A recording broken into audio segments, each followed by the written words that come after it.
வணக்கம் தோழர்களே. நறுக்குன்னு கேள்வியும் நச்சுன்னு பதில்களும் நிகழ்ச்சியில உங்களை நான் சந்திக்கிறேங்க. எக்கச்சக்கமா கொஸ்டின் அனுப்புறீங்க, கேள்வி கேட்குறீங்க. அதெல்லாம் நான் எடுத்து எடுத்து வச்சுக்கிட்டு இருக்கேன். கொஞ்சம் கொஞ்சமா மூணு கேள்வி 4 கேள்வியா பதில் சொல்லலாம் அப்படின்னு நான் பாக்குறேன். அதுலயும் பாத்தீங்கன்னா இன்னைக்கு ஒருத்தர் கேட்டிருந்தாரு, பாஜக கடந்த 50 ஆண்டுகள்ல கூட்டணி வச்சே க்ளோஸ் பண்ண கட்சிகளை பத்தி சொல்ல முடியுமா அப்படின்னு கேட்டிருந்தாரு. அந்த கேட்ட தம்பி பேர் வந்து முருகையன். இதுல என்ன பிரச்சனைனா, இந்த கட்சி ஆரம்பிச்சதே 1980 தான். வெறும் 45 வருஷம் தான் ஆகுது. இன்னும் சொல்லப்போனா 44 வருஷம் தான் முடிஞ்சிருக்கு இந்த கட்சி ஆரம்பிச்சு. ஆனா அதுக்குள்ளேயும் ஊர்பட்ட கட்சிகளை எடுத்திருக்காங்க. பஞ்சாப்ல சிரோன்மணி அகாலிதள்னு ஒரு கட்சி இருக்கு. அந்த கட்சி சீக்கியர்களினுடைய முக்கியமான கட்சி. இந்த சிரோன்மணி அகாலிதளோட பாஜக 1997 இருந்து கூட்டணி. 97 எங்க இருக்குன்னு பாருங்க. 97 இருந்து கூட்டணியில இருக்கிறாங்க. இப்போ விவசாயிகள் சட்டம் வந்துச்சு இல்லையா, 3 விவசாயிகளுடைய சட்டம். அதுல வந்து சீக்கியர்கள் அதிகமான போராட்டத்துல கலந்தாங்க. அவங்கதான் போராட்டமே பண்ணாங்க. அந்த போராட்ட காலத்துல சட்டத்தை திரும்ப பெற சொல்லி கூட்டணி கட்சியான சிரோன்மணி அகாலிதள் கேட்டும் செய்யலன்னு அப்புறம் தான் அந்த கட்சியை விட்டு வெளியே வர்றாங்க, அந்த கூட்டணியை விட்டு வெளியே வர்றாங்க. 2007 இருந்து 2017 வரை ஆட்சியை பிடிச்சு ஜம்முன்னு இருந்த சிரோன்மணி அகாலிதள் இப்போ 6 துண்டா உடைஞ்சிருக்கு. 6 துண்டா உடைஞ்சிருக்கு. உடைஞ்சது மட்டும் இல்ல, இந்த தேர்தல்ல, இப்ப போன தேர்தல்ல அது வாங்கி இருக்கிற வாக்குகள் எதுமா, நாடாளுமன்ற தேர்தலில் ஒரே ஒரு சீட்டு. 10 வருஷம் ஆட்சியில் இருந்த கட்சி நாடாளுமன்ற தேர்தலில் ஒரே ஒரு சீட்டு. மாநிலங்களவையில் ஆள் இல்லை, 0. சட்டமன்றத்தில் 3 சீட்டுங்க. 117 தொகுதிக்கு வெறும் 3 சீட்டு முடிஞ்சிச்சு. அதை ஒரு 30 வருஷத்துக்கு மேல நட்பா இருந்து கூட்டணியா வச்சு சிரோன்மணி அகாலிதளத்தை முடிச்சு விட்டாங்க. நீங்க அப்படியே பக்கத்துல வந்தீங்கன்னு வச்சுக்கோங்க, நிதிஷ்குமார் யாதவ் வந்து நாங்க ஆட்சிக்கு முட்டு கொடுத்து நிப்பாட்டுறோம்னு நிப்பாட்டிட்டு இருக்காரு. அவருக்கு தேவை முதலமைச்சர் பதவி. யாரு கல்லை விழுவாங்க. அதனாலதான் பீகார்ல நிதிஷ்குமாருக்கு பெல்டி குமார் அப்படின்னு பேரு. பெல்டி குமார்னா என்ன, பல்ட்டி அடிக்கிற குமார். டப்பு டப்பு டப்புன்னு கட்சி மாறிட்டே இருப்பாரு, கூட்டணி மாறிட்டே இருப்பார். இந்த பெல்டி குமாரோடைய கட்சி எது அப்படின்னு சொன்னா ஐக்கிய ஜனதாதள். இந்த ஐக்கிய ஜனதாதள் கட்சி ஆஹா ஓஹோன்னு ஆட்சி அமைச்ச கட்சிங்க. என்னைக்கு பாஜக கூட பங்காளியாச்சோ அப்பயே அந்த கட்சி முடிஞ்சிருச்சு. போன எலெக்ஷன்ல 2015 சட்டமன்ற எலெக்ஷன்ல, போன எலெக்ஷன் முந்தின எலெக்ஷன், ஓஹோன்னு 74 சீட்டு ஜெயிச்சது ஐக்கிய ஜனதாதள், அதாவது நிதிஷ்குமார் யாதவ் கட்சி. இவனுங்க 44 சீட்டு ஜெயிச்சு வச்சுட்டு உட்காந்துருந்தானுங்க. இந்த முறை கணக்கு பார்த்தீங்கன்னா இந்த 2020 எலெக்ஷன்ல அப்படியே தலைகீழ் மாற்றம். இவன் 73 ஜெயிக்கிறான் பாஜக, இவங்க 43 ஜெயிக்கிறாங்க. என்னங்க அப்படியே தலைகீழ் மாற்றாங்க, முடிச்சு விட்டானுங்க. முடிச்சு விட்டது மட்டும் இல்ல, இந்த முறை என்ன சொல்லிட்டாங்க, ஓன் தலைமையிலாம் கூட்டணி கிடையாது. ஏன்னா நாங்க வந்து மகாராஷ்டிரா ஃபார்முலாவை கையில் எடுக்க போறோம். எங்க ஆளுங்க தான் ஜெயிக்கணும், நாங்க தான் ஜெயிப்போம், நாங்க தான் அதிக இடம் சீட்டு வச்சிருக்கோம், இனிமேல் சீட்டு இல்லாத உனக்கெல்லாம் முதலமைச்சர் பதவி கொடுக்க மாட்டேன்னு வந்துட்டாங்க. அப்போ நல்லா போன கட்சியை கூட்டணி வச்சு முடிச்சு விட்டு கடைசியில் 44 சீட்டை வாங்கிட்டு நிதிஷ்குமார் அடையாளம் இல்லாம போயிருக்கிறாரு. அங்க நிதிஷ்குமாரை முடிச்சு விட்டாங்களா? அப்படியே வாங்க மகாராஷ்டிராக்கு. மகாராஷ்டிராவில் சிவசேனாவோட கூட்டணி வச்சு பயங்கரமா ஆட்சி அமைக்கலான்னு ஆட்சி அமைச்சானுங்க. போன தேர்தலுக்கு முதல் தேர்தல் ஆட்சி அமைச்சு கொஞ்ச நாள்ல பேசித்தான் சேர்ந்தாங்க. நீ கொஞ்ச நாள் முதலமைச்சரா, நான் கொஞ்ச நாள் முதலமைச்சரா இருந்து. இந்த முதலமைச்சரா இருந்து இவர் வேலை செய்யக்குள்ளேயுமே இந்த கூட்டணியை உடைக்கிற வேலையை பாஜகக்காரன் பார்த்துட்டான். ஏன்னா மகாராஷ்டிராவில் சிவசேனா ஸ்ட்ராங்கா இருந்தது, பால் தாக்கரே பயங்கர ஸ்ட்ராங்கா இருந்தாரு. இனவெறி அப்படியே தெருவா பேசி ஸ்ட்ராங் பண்ணி வச்சிருந்தார். அந்த இனவெறி பால் தாக்கரேனுடைய மகன் தான் உத்தவ் தாக்கரே. உத்தவ் தாக்கரே தலைமையில தான் சிவசேனா இருந்துச்சு. இப்போ என்ன பண்ணிட்டாங்க, டப்புன்னு ஏக்நாத் ஷிண்டே, இதை நம்ம பலமுறை பேசிட்டோம், டப்புன்னு ஏக்நாத் ஷிண்டே கூப்பிட்டாங்க, கட்சியை உடைச்சாங்க, சின்னத்தையும் கொடியும் கையில கொடுத்தாங்க, வா அப்படின்னு கூட்டணி சேர்த்துக்கிட்டாங்க, உட்காந்துட்டான். இந்த கட்சி நாசமா போச்சா? அப்புறம் குற்றச்சாட்டு, ஊழல் குற்றச்சாட்டை சொல்லி சொல்லி சொல்லி அங்க இருக்கிற தேசியவாத காங்கிரஸ், அதான் சரத்பவாருடைய கட்சி, காங்கிரஸ்ல இருந்து பிரிஞ்சு போய் அவர் தேசியவாத காங்கிரஸ்னு ஒரு கட்சியை ஆரம்பிச்சாரு. அதுதான் சரத்பவாருடைய கட்சி. அவருடைய பங்காளி அன்னை மகனா ஏதோ ஒருத்தர், அவர் அஜித் பவார், அவரை நம்ம டப்புன்னு இந்த கட்சியை உடைச்சு தான் மேல இருக்க கேஸெல்லாம் நீ வாங்கிருவீல, வாபஸ் வாங்கிருவீலன்னு சொல்லிட்டு போய் அப்படியே பாஜகவோட ஐக்கியமாயிட்டாரு. தேசியவாத காங்கிரஸ் 2ஆ உடைஞ்சிச்சு. இப்போ சிவசேனா 2ஆ உடஞ்சிருச்சு, தேசியவாத காங்கிரஸ் 2ஆ உடஞ்சிச்சு. அப்படியே உடைச்சவங்களை கூட்டிட்டு போய் துணை முதல்வர் ஆகிட்டாங்க. போன முறை, அதாவது 2017 மகாராஷ்டிராவில் இந்த கட்சியை உடைக்கும் போது கூட்டிட்டு போய் ஏக்நாத் ஷிண்டேவை முதலமைச்சர் ஆக்குனாங்க.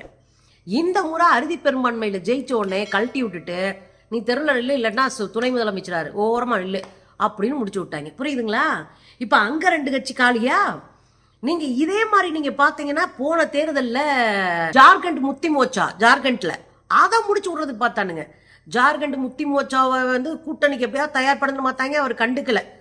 சிபு சோரனுடைய மகன் வந்து ஹேமந்த் சோரன் உடனே ஊழல் வழக்கு ஒன்றை போட்டு அந்த முதலமைச்சரை பிடிச்சி கைது பண்ணிட்டாங்க. அந்த கட்சியில் இருக்கிற ஆளுகளை பூரா காசு கொடுத்து வாங்குறதுக்கு ட்ரை பண்ணிட்டே இருந்தாங்க.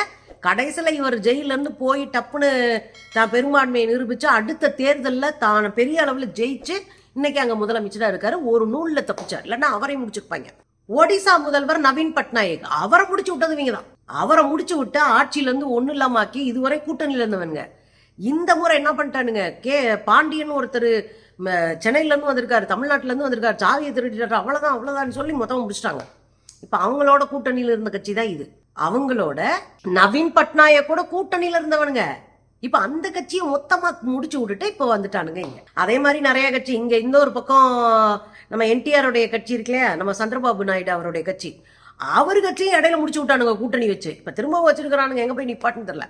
இதெல்லாம் தாண்டி உங்களுக்கு ரொம்ப பக்கமா ஒண்ணு சொல்லவா, அதிமுக முடிச்சு விட்டதே பாஜக தான். அதிமுக இபிஎஸ் பக்கம் ஒரு தலைமையோட நிக்குது. டக்குன்னு ஓபிஎஸ் கிளப்பி விட்டு தர்ம யுத்தம் பண்ண வச்சானுங்க. அதுக்கப்புறம் டப்புன்னு டிடிவி தினகரன் டப்புன்னு கட்சியை உடைச்சு ஒரு 4-5 ஆக்கி விட்டானுங்க. என்ன சொல்றது, தமிழ்நாட்டில் பாஜக கூட சேர்றதுக்கு முன்னாடி ஒத்தையா நின்று ஜெயிச்சவங்க ஜெயலலிதா. 2016 தனிச்சு நின்று ஜெயிச்சாங்க. ஆனா இப்போ பாஜகவுடைய கூட்டணியால கொஞ்சம் கொஞ்சமா அரிக்கப்பட்டு பல துண்டுகளாக சிதைக்கப்பட்டு அவங்க செஞ்ச ஊழல் எல்லாத்தையும் கையில வச்சுக்கிட்டு இந்த கட்சியை அடிமையா வச்சுக்கிட்டு 4 சீட்டு ஜெயிச்சு உள்ள போயிட்டானுங்களே பாஜகக்காரன்.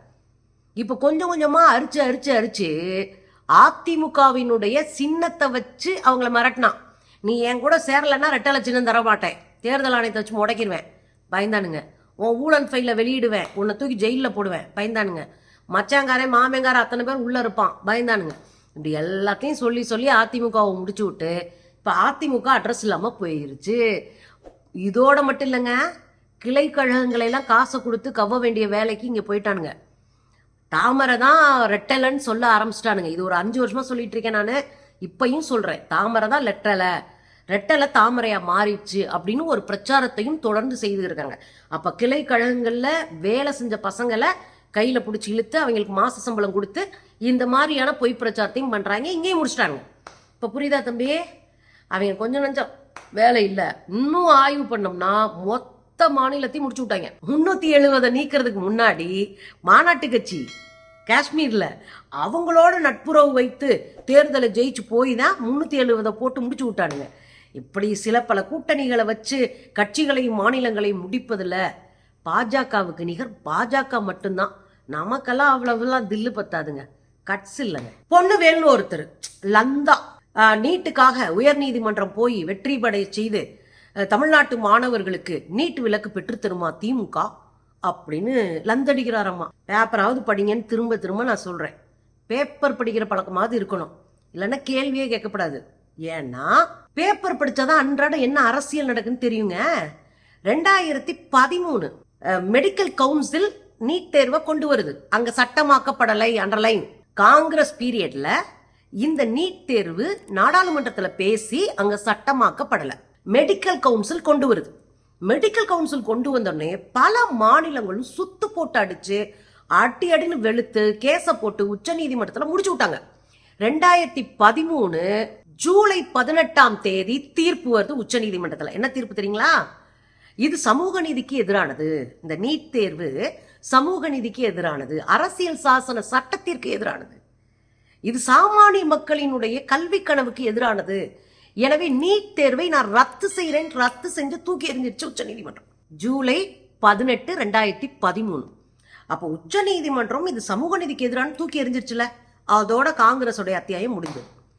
அதுக்கப்புறம் 2013 சங்கல்ப்னு ஒரு நிறுவனம், அது பாஜகவினுடைய RSSனுடைய ஒரு கோச்சிங் சென்டர், சங்கல்ப் சேரிட்டபிள் ட்ரஸ்ட்னு பேரு. நீங்க இப்ப தேடினா கூட கூகுள் அதெல்லாம் வரும்.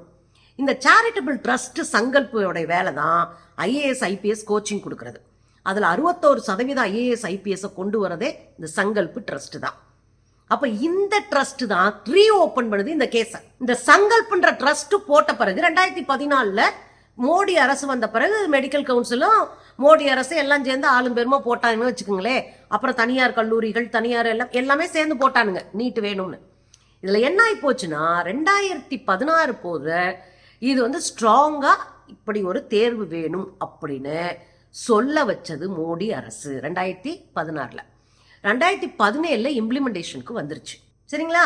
அப்ப 2016 நீட் தேர்வு கட்டாயம் என்று கொண்டு வந்தது பாஜக அரசு. இத நாடாளுமன்றத்துல சட்ட திருத்தமா இயற்றி கொண்டு வந்து அதை சட்டமாவும் மாத்தினாங்க. நாடாளுமன்றத்துல அதை சட்ட திருத்தம் பண்ணாங்க. சரிங்களா? அப்ப சட்டம் கொண்டு வந்தது, திரும்ப ரீஓபன் பண்ணது, நீதிக்கு எதிரானதும் தூக்கி எறிஞ்ச ஒரு தேர்வை திரும்ப கொண்டு வந்தது ஆர்எஸ்எஸும் பாஜகவும். இப்ப நல்லா புரியுதுங்களா? இந்த ஆர்எஸ்எஸும் பாஜகவும் கல்வி என்பது மாநில உரிமைக்கும் உள்ளது. ஏன்னா கங்கரன்ஸ் லிஸ்ட் பொதுப்பட்டியல் மாநிலத்திற்கும் உரிமை உண்டு. ஆனா நான் சொல்றதான் நீ கேட்கணும்னு திமிரெடுத்து நெஞ்ச நிமித்தி நிக்கிறானுங்களா? இதுக்கு பின்னாடி இருக்கிற அரசியல் கல்வியற்றவர்களாக நம்ம மாற்ற வேண்டும் என்பதுதான். அப்ப மொத்தமா அடிச்சு காலி பண்ணி தூக்கி எறிஞ்ச ஒரு செத்த பணத்தை உசுர கொடுத்து தூக்கிட்டு வந்து காட்டி பவுடரை போட்டு எல்லாம் பண்ணி மீண்டும் நீட்டை சட்டப்பூர்வமாக அரசே கொண்டு வந்தது என்றால் அது பாஜக அரசு, மோடி அரசு. இப்ப சொல்லுங்க, இப்ப என்ன பண்ணலாம்? இந்த நீட்டுக்கு எதிராக திமுக அரசு வழக்கு தொடுத்தது, தீர்மானம் நிறைவேற்றுச்சு 2 தடவை. இந்த தீர்மானம் நிறைவேற்றுறது மட்டும் இல்ல, இது ஒரு நபர் கமிஷன் அமைச்சு என்னென்ன சாதக பாதகங்கள் நீட்ல இருக்கு. ஏன்னா அந்த தீர்ப்புல என்ன சொன்னாங்க தெரியுமா? எங்க பாதிக்கப்பட்டவங்களை காட்டுங்க அப்படின்னு 2016 தீர்ப்புல கேட்டாங்க. யார் பாதிக்கப்பட்ட காட்டுங்க அப்படின்னு கேட்டாங்க. அதனாலேயே 1 மேன் கமிஷனை வச்சு பாதிக்கப்பட்டவர்களை எல்லாம் பார்த்தா பல லட்சம் பேரு இது வேண்டாம் இது வேண்டாம் இது வேண்டாம் அப்படின்னு சொல்லி தமிழ்நாட்டுக்குள்ள 1,00,000 சில்லற பேர் வந்து பெட்டிஷன் கொடுத்தது, மெயில் அடுத்தது, நேரடியாக சந்திச்சதுன்னு எக்கச்சக்கமான பேர் இது பண்ணாங்க. இதையெல்லாம் அந்தந்த மாநில மொழிகளுக்கு மொழிபெயர்த்து கொடுத்தாரு நம்முடைய முதலமைச்சர். சட்டமன்றத்தில் தீர்மானம் நிறைவேற்றியாச்சு, கேஸ் போட்டாச்சு. பல்வேறு மாநிலங்களை திரட்டுகிற முயற்சியில் அந்தந்த மாநில மொழிகளில் இந்தது ரொம்ப முக்கியமான ஆய்வு ஆவணம் இல்லையா 1 மேன் கமிஷனை, அதனால அதை கொண்டு போய் கொடுத்தாரு. இதை பார்த்துட்டு தான் மேற்கு வங்காளத்தில் பெங்கால் போக்கோ அப்படின்ற ஒரு அமைப்பு நீட்டுக்கு எதிரான பெரிய போராட்டத்தை, தொடர் போராட்டத்தை அப்ப கையில் எடுத்தாங்க. ஸோ இப்படி சட்ட போராட்டம் நடத்திக்கிட்டு இருக்கிறது இப்போ இன்னைக்கு இருக்கிற திமுக ஆட்சி. கொஞ்சம் கூட கூச்ச நாச்சம் இல்லாமல் கையெழுத்து போட்டது ஓபிஎஸ் ஆட்சி, அதாவது அதிமுக ஆட்சி. இதை கொண்டு வந்து சட்டமாக்குனது பிஜேபி ஆட்சி. அப்ப இவன் பூரா யோக்கியமா உட்காந்து பேசிட்டு இருக்கும்போது இந்த நக்கலும் நையாண்டியுமா கேள்வி கேட்கறதில்ல, குறைச்சிக்கோங்க தம்பியே. ஓம் பிள்ளைக்கும் சேர்த்து தான் பேசிக்கிருக்கோம், ஓம் பேரம்பேத்திக்கும் சேர்த்து தான் பேசிக்கிருக்கோம். சசிகுமார் அப்படின்னு ஒரு தம்பி கேட்டிருக்காரு, இந்த பெஹல்காம் தாக்குதல் நடந்துச்சுக்கா, அதில் வந்து 26 பேர் செத்து போனாங்களே, போரெல்லாம் பண்ணாரு, ஆனால் தீவிரவாதியை பிடிச்சிட்டாரான்னு கேட்குறாரு. சசிகுமார் தம்பிக்கு ஒன்று தான் சொல்லுறேன், என்னைக்கு நம்ம தீவிரவாதியை பிடிச்சோம்? இன்னைக்கு மட்டும் இல்லை, இன்னைக்கு பெஹல்காமில் தீவிரவாதிகள் வந்து சுட போறாங்கன்னு உளவுத்துறை 3 நாளைக்கு முன்பே தகவல் கொடுத்த பிறகும் ஒரு காவல்துறையும் இல்லை, ஒரு ராணுவ வீரரும் இல்லை. இன்னும் சொல்ல போனா பரபரப்பான ஏரியா மட்டும் இல்லை, பதற்றமான ஏரியாவும் கூட. காஷ்மீரை நம்ம அப்படித்தானே வச்சிருக்கோம், பதற்றத்தோட தானே வச்சிருக்கோம். இப்போ பதற்றமான ஏரியாவில் பல ஆயிரம் ராணுவ வீரர்கள் இருக்கக்கூடிய இடத்துல 2000 மக்கள் கூறுற இடத்துல ஏன் ஒரு போலீஸோ ஒரு ராணுவ வீரர்களோ இல்லை? அதுக்கு இன்ன வரைக்கும் பதில் சொல்ல. 26 பேர் சுட்டு கொன்னுட்டாங்க, அதுக்கப்புறம் பாஜக கண்டுக்கவே இல்லை. நாமெல்லாம் கதறணும், என்ன ஐயா பாதுகாப்பு குறைபாடு, மோடி தான் உசுரை காப்பாத்திக்கிட்டாரு, 26 உசுரை போட்டார்ல அப்படின்னு நம்ம கோவப்பட்டோம். உடனே நம்ம தேச துரோகி ஆயிட்டோம். இந்த பாதிக்கப்பட்ட பெண்கள் எல்லோரும் பாஜகவுக்கு எதிராக திரும்பினாங்க. பாஜக எங்களை பாதுகாக்கல, எங்களுக்கு உதவி கிடைக்கல, மருந்து கூட கிடைக்கல அப்படின்னு ஊடகங்கள்ல கடுமையா பாதிக்கப்பட்ட பெண்கள் பேசிட்டாங்க. அதோட அங்க இருக்கிற முஸ்லிம்கள் தான் எங்களுக்கு உணவு கொடுத்து, பணம் கொடுத்து, வழிச்செலவுக்கு பணம் கொடுத்து, ஆடை கொடுத்து, எங்களை சகோதரர்களா நேசிச்சு சரியா வந்து ஏத்தி விட வேண்டிய இடத்துல ஏர்போர்ட்டோ ட்ரெயினோ பஸ்ஸோ ஏதோ ஏத்தி விட்டு எங்களை காப்பாத்தினது அவங்க தான். பல இடங்கள்ல துப்பாக்கி சூடு நடந்து திருச்சி ஓடி போன, பிரிஞ்சு ஓடி போய் காயம்பட்டு கிடந்த குடும்பங்களை ஒன்று சேர்த்ததே அந்த காஷ்மீரி முஸ்லீம்கள் தான் அப்படின்னு பெண்கள்லாம் பேச ஆரம்பிச்சிட்டாங்க. இதுக்கப்புறம் தான் நம்ம ஐயா 56 இன்ச்சுக்கு போர் ஐடியாவே வருது. அப்புறம் போர், அப்புறம் இந்த ஆபரேஷன் சிந்தூர்ல பயங்கரவாதிகளுடைய முகாம் ஃபுல்லா அழிக்கப்பட்டிருக்குன்னு சொல்றாங்க. பார்த்து பார்த்து நாங்கள் அழிச்சோம், அதை விட்டோம் இதை விட்டோம்னு சொல்றாங்க. ரைட்டு, விட்டுட்டீங்க. ஆனா நீங்க கேட்ட மாதிரி அந்த இடத்துல துப்பாக்கி சூடு நடத்தினா அந்த 4 பேரோ 5 பேரோ சொல்றாங்களே, அவங்க யாரையும் பிடிக்கல. சில பேரை பயங்கரவாதிகளை கொன்னுட்டோன்றாங்க. நம்ம ராணுவ தளபதிகள்லாம் என்ன சொன்னாங்கன்னா, கொன்னவங்களை நாங்க எண்ண முடியாது, அவங்க தான் எண்ணி சொல்லணும்லாம் பந்தா பண்ணாங்க. ஆனா நாங்க எண்ணோம். ஏன்னா அங்க பூஞ்ச் பகுதியில, இதே காஷ்மீருடைய பூஞ்ச் பகுதியில நேரடியா துப்பாக்கியால சுட்டு கொண்டாங்க. பாகிஸ்தான் பயங்கரவாதின்றானுங்க, பாகிஸ்தான் படையான்னு தெரியல. எவனோ உள்ள வந்து நம்ம மக்கள் ஒரு 20 பேருக்கு மேல சுட்டு கொண்டு விட்டான். ராணுவ வீரர்கள் ஒரு 6-7 பேருக்கு மேல அந்த ஏரியாவிலே இறந்து போயிட்டாங்க. இந்த கணக்கு இவங்க நமக்கு சொல்ல மாட்டாங்க, நம்மளா தேடி தேடி கண்டுபிடிக்கிறதா இந்த கணக்கு வழக்கலாம். ஆக உள்ள இறங்கி அவ்வளவு வேலை பண்ணவங்கள பிடிக்கவும் இல்லைன்னு வச்சுக்கோங்களேன். அவங்க எங்க போயிட்டாலும் 250 கிலோமீட்டர் தாண்டி ஒருத்தர் வந்து டுப்புன்னு சுட்டு புட்டு அவன் பாட்டுக்கு அசால்ட்டா போறான்னா அவன் எப்படி செல்வாக்கானவனா இருந்திருக்கணும். அது போயிட்டான். இப்ப மட்டும் இல்லை, எப்பவுமே நம்ம பிடிச்சது இல்லை. வேணா அதுக்கப்புறம் சர்ஜிக்கல் ஸ்ட்ரைக் பண்ணியிருக்கோம். நீங்க புல்வாமா அட்டாக்ல 40 பேர் மங்கோலையா நம்ம ராணுவ வீரர்கள் செத்தாங்க. அதுக்கப்புறம் ஒரு அட்டாக் போனாங்க பாலக்கோட்டுன்னு சொல்லிட்டு, அங்க இதுல ஒரு அட்டாக் நடந்துச்சு ராணுவ வீரர்கள் மேல. அதுக்கும் ஒரு சர்ஜிக்கல் பாலக்கோட் சர்ஜிக்கல் ஸ்ட்ரைக் ஒன்று பண்ணாங்க. அந்த லடாக் பகுதியில் ஒரு 20 ராணுவ வீரர்கள் ஆயுதமே இல்லாமல் இருக்கும்போது கம்பியை வந்து இந்த கையில் ஒரு கட்டையில் சுற்றி எதிரிங்களை அடிக்கிற மாதிரி அடிச்சே கொண்டாங்க ராணுவ வீரர்கள் 20 பேர். அப்போ கூட நம்ம ஐயா மோடி லடாக்கில் ஷூட்டு நடத்தினார், ஃபோட்டோ ஷூட்டு. அதை நம்ம கிண்டல் பண்ணி பயங்கரமாக கலாய்ச்சி விட்டோம். அப்பையும் தீவிரவாதிகளையோ அல்லது எதிர்த்தரப்பு படைகளையோ பிடிக்கல. அப்புறம் பதான்கோட் தாக்குதல், விமானப்படை தளம் எங்க பஞ்சாப்ல, அந்த பதான்கோட்டு ராணுவ தளத்துக்குள்ளேயே உள்ள நுழைஞ்சு ஒரு தீவிரவாதிங்க 4-5 பேர் அடிச்சாங்க. ஆனா அவங்களையும் கொன்னதா சொல்றாங்க, நேரடியா இல்ல, தேடி போய் கொன்னதா சொல்றாங்க. பட் ஆனா அதுக்கும் எந்த எவிடன்ஸ் இல்லை. எவிடன்ஸ் மீன்ஸ் யாரை கொன்னாங்கன்னு தெரியாது.